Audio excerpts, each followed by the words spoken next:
नमस्कार शेतकरी बंधूंनो, स्वागत आहे तुमचं आपल्या ग्रेट शेतकरी यूट्यूब चॅनलवर। बघा शेतकरी मित्रांनो, आज 8 जुलै 2026 रोजचे आजचे आपण संपूर्ण महाराष्ट्रामधील हरभरा बाजारभाव या व्हिडिओच्या माध्यमातून लाईव्ह स्वरूपात जाणून घेणार आहोत। तत्पूर्वी आपण चॅनलवर नवीन असाल चॅनलला सबस्क्राइब करायला विसरू नका।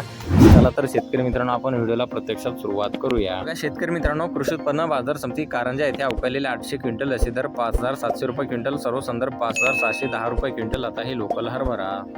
बघा पुढील बाजार समिती आहे मानोरा येथे जास्तीत दरे 5740 रुपये क्विंटल, सर्व संदर्भ 5620 रुपये क्विंटल। आता लोकल हरभरा। बघा पुढील बाजार समिती अकोला येथे जास्तीत दरे 5800 रुपये क्विंटल। आता चापा हरभरा। बघा पुढील बाजार समिती चिखली बुलढाणा येथे जास्तीत दरे 5400 रुपये क्विंटल। आता चापा हरभरा। बघा पुढील बाजार समिती वाशिम येथे जास्तीत दरे 5850 रुपये क्विंटल, सर्व संदर्भ 5550 रुपये क्विंटल। आता चापा हरभरा। बघा पुढील बाजार समिती धामणगाव रेल्वे येथे जास्तीत दरे 5760 रुपये क्विंटल, सर्व संदर्भ 5500 रुपये क्विंटल। आता चापा हरभरा। बघा पुढील बाजार समिती मलकापूर बुलढाणा येथे जास्तीत दरे 5757 रुपये क्विंटल। आता चापा हरभरा।